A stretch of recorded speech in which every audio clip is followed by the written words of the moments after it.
All right, class, so just to continue our conversation about form from yesterday, we're going to be talking about a few different types of forms today, and we're not going to compose based on those forms yet. You might want to down the road, but just like a little bit of knowledge about how some things are constructed is a good thing, okay? So the first form I want to talk to you about is the one that we talked about yesterday. Who can tell me what that form was? Binary. Binary form, good job. You want it here?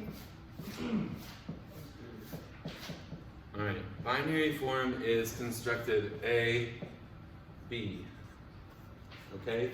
It can also be A, B, B, right?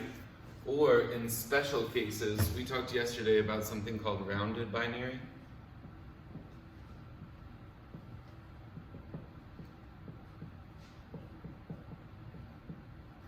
Which is probably the most, or one of the most common. It goes A, B, A. And that A prime is important because what we learned is that a lot of times the A section in rounded binary form will end with a half cadence, right? Typically binary form ends with authentic cadence, and then in the B section it'll end in perfect authentic cadence. But that's just like a little bit of extra knowledge, I guess. There are other forms too. We're going to talk about ternary form.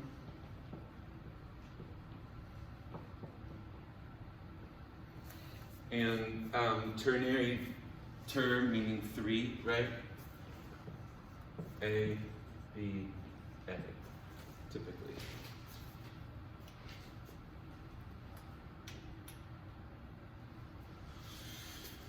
And then we have other forms. This one's called rondo form, where you have A, B, A, C, A, D, etc. So it's almost like you're coming back to a main theme every time.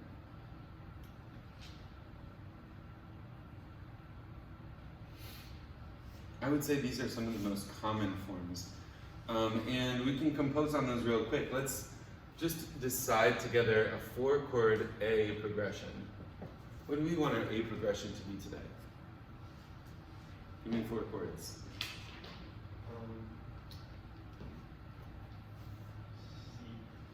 Well, I'm talking about Roman numerals. Give me some Roman numerals. 6. Ooh, start 6. I like that. Okay. 2. I'm just doing more. Okay. 4, 5. 4, 5. Okay. Good. I'm gonna do something a little different. I'm gonna instead do 6, 2, 5, 1.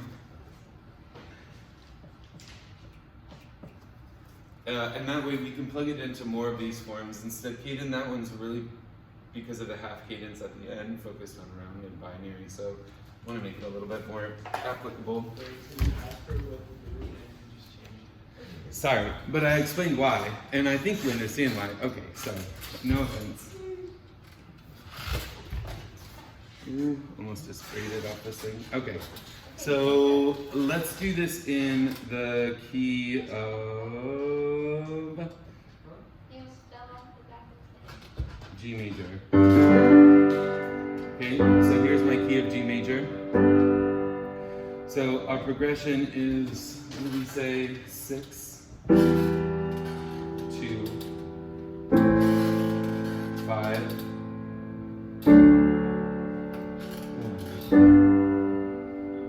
This is a super common pop progression. You'll hear songs all the time that are like,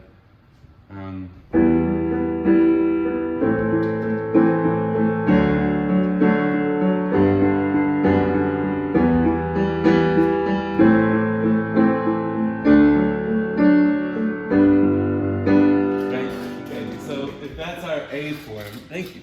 If that's our A form, we need to decide what our B is going to be. What is our B progression going to be? What do you guys think? Someone else do. It's got to make sense, right? It's got to follow that flow chart. So you got to consider those things too.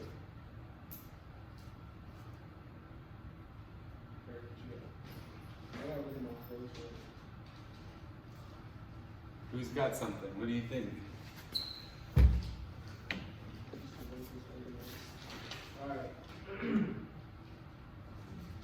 go 3. Say what? 3. Ooh, that's a little far. How are we gonna get back to 1 by 3? I mean, let's try it. Let me see what Jacob can do. Yeah, let's go 3. Let's go. You ready? Cool. 4. To 4. Yeah. Does 3 go to a 4? Nope.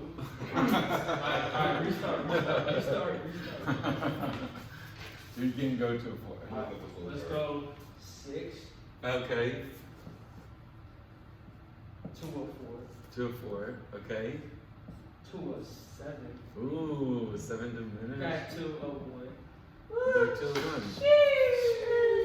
Let's see how this flows. All right. He didn't change mine. So, oh, dang, Jacob. Fire coming at you. Here we go. 6. 4.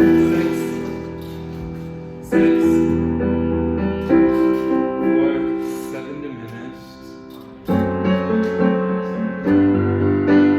That's what we got. That sounds good.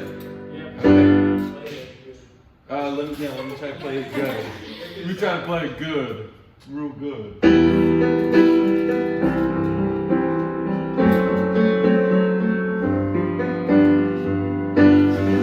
Yeah, that was kind of crusty, sorry. Okay, alright, so now let's plug it into some of our forms and just hear how this sounds, okay? First is just binary form. Okay? So here's our song.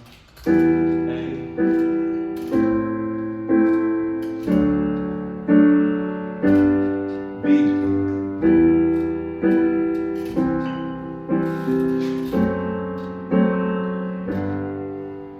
The end. Binary. Okay? It's a nice little song. It's a nice little melody. Now, think of these little forms as building blocks for a larger piece. Obviously, that's not a whole piece, right? But you could add another binary and another binary and another binary, and you just have this back and forth, which is really, really, really common. Then, for rounded binary form, you know, you could have, we could do a rounded binary on this, just kind of see how it sounds. A, here we go.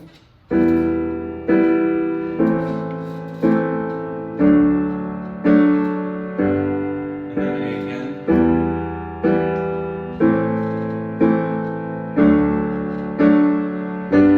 Then B.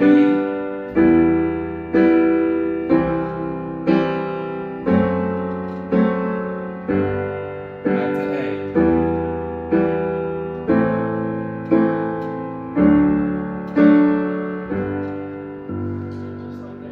Just like that, we compose a song. Okay, now ternary form. Let's see how ternary form With the sounds. forms, I think it's only with A. Well, A is like the first thing that you hear. Whatever the first thing that you hear in the song is, we did this a little bit with that little classical piece yesterday, the little guitar piece. Basically, as we listened, we recognized what sounded the same, right?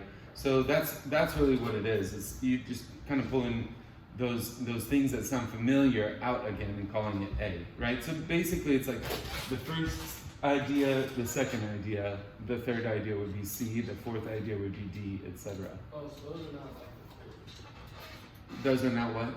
the A is not like the chord. No, it's like flexible, right? Yeah, it's flexible. It's whatever you write. Okay. Ternary form sounds like this.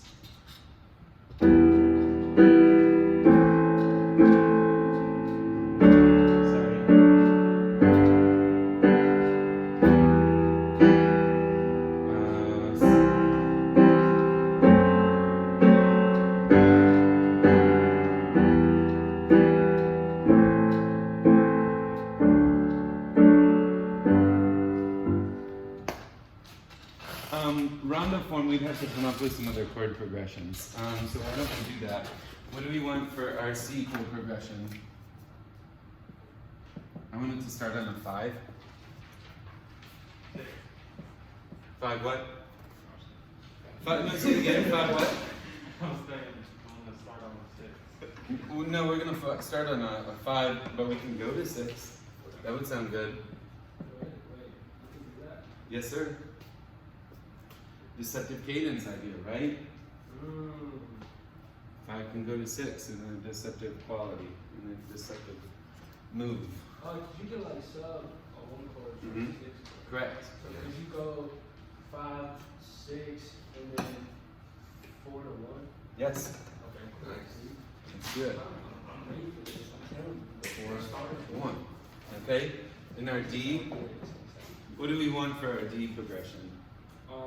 Now we're gonna take the start with 6. Start with 6.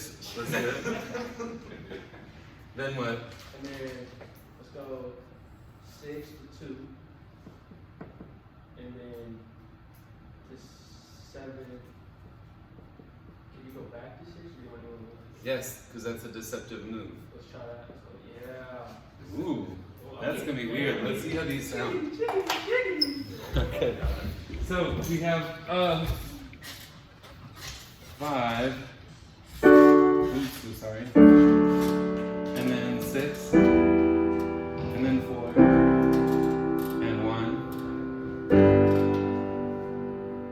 Then there's our plagal cadence at the end of that, 4 to 1. Or the amen cadence. You hear this in church a lot. Okay. And then our D progression is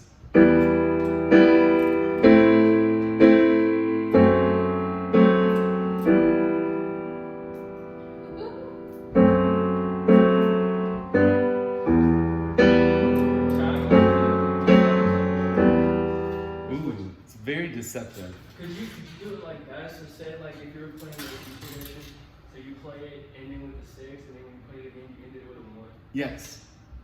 Yes. Because so that's what composers like.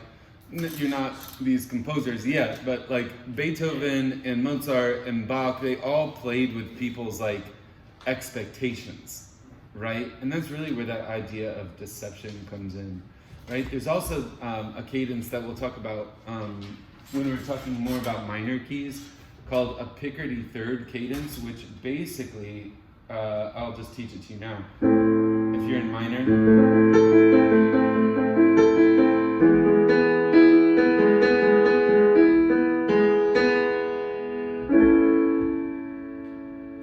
it just transforms the minor 1 chord to a major chord at the end. What? I was in A minor there. But anyway, okay. Here I'm in G. Okay. All right. So let me play through rondo form now. This one's a lot more complicated, so if I like totally bomb this, I'm sorry. Let's try our A section. Here we go. Starting in 6, right?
Right? So, kind of cool how you can make something. He's trying to steal my work. Okay, I got you. Okay, so with these forms, we started writing a rounded binary piece yesterday, and we came up with our chord progression, and we started writing it out on the staff. Theory students at home, you guys should have done this in the video from yesterday. Come up with your A section and your B section chord progressions. If you haven't come up with those progressions yet, you need to do so for sure. You're going to be submitting a mastery level picture of your work for Sunday this week. And that's going to be that completed rounded binary piece. Before we go on, I want to talk to you a little bit about a concept called broken chords. And this is something that we've been doing in piano a lot.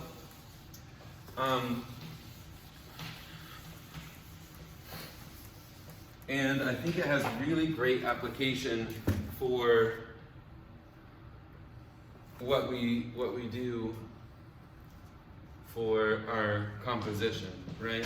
If I have the 5 lines of the staff here, let's say I just am writing a G chord, okay? You can write it as GBD, just normal, right?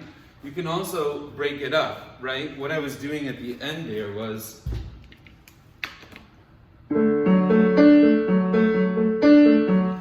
I was going middle, low, middle, high, middle, low. And I was thinking in like a 6/8 vibe, 1, 2, 3, 4, 5, 6, 1, 2, 3, 4, 5, 6, right? So this is how my accompaniment would have looked. And that's that same chord, but just arranged in a melodic way, right?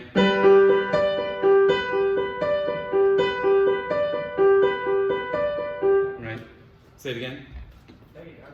Yeah, sure. A little more bass heavy. There's a piece that isn't that like a famous song? I don't know. I always hear people playing something. I know what song you're talking about. Yeah. I can't think of it either. I think I do. Is it an Alicia Keys song? Could be. I don't know. But a lot of composers will do this. They'll just break the chord up, right? Here's another way to break a chord. All right. So if I stack 2 notes and then just do 1 separate. Stack 2, 1 separate. Stack 2, 1 separate. And I made this 8 notes. I'd have to do another pattern to like make it look right, but basically what you're doing is that's really common too, all the time, right? So you'll hear, if I was going to do the progression I just did, I erased it, sadly. But if I, that's okay. I think I remember, if I was going to break those chords up like this, so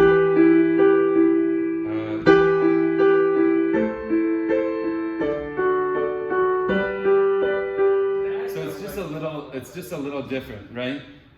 You could do this too, which was what I was just doing. The first one. Oh, sorry.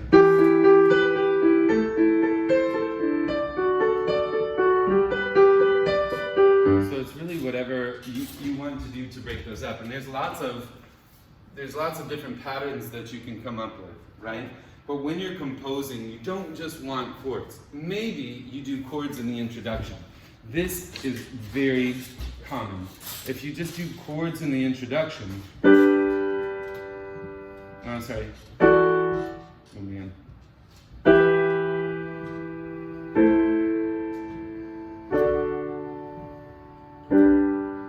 And then break it up.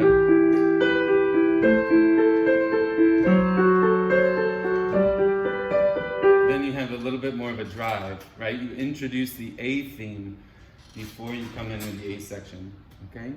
You could also, in the B section, come up with a different pattern that kind of sets the B section apart. So think about those different ways that you can break your chords up. When you're composing, broken chords are a lot more interesting to listen to and perform than just regular things, okay? In guitar, there's a strum, but there's also finger picking, right? And finger picking tends to sound a lot more interesting and intricate, even though it's not much harder. You know what I mean? Because you're just doing, right, but you're just doing 1 chord in the left hand, right? It's just the technique with the right. And that's really what this is too. It's just technique with the right hand versus doing 1 chord. So anyway, that's what we're going to be working on for your piece due this Sunday. Making sure that you have, let's just review it real quick so you guys know exactly what we need to be doing. You're going to be composing a 16 measure piece. You're going to have it in A, B, A form. Okay? You're going to have a logical chord progression.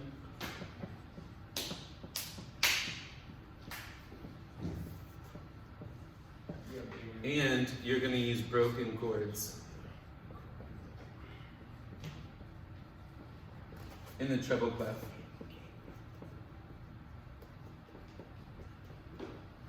Okay, so this is going to be due Sunday. This is your only day to like polish it up if you want to get it finished and have no homework. Otherwise, this is an assignment, and you really have to make sure that you turn it in on time because it is your first mastery level grade. Okay, in this 8 weeks. All right. So, students that are here, you guys can continue to work. Students that are at home, I want you either to work on the attached sheet music that is in the assignment, or I want you to use a software program of your choice. We talked about software earlier in the year. If you want to use that Google Slides add-on called Flat for Google Slides, that would be a useful thing. And if you have any questions, make sure to communicate with me quickly so you guys can get what you need to before this assignment is due. Okay? Bye. Bye.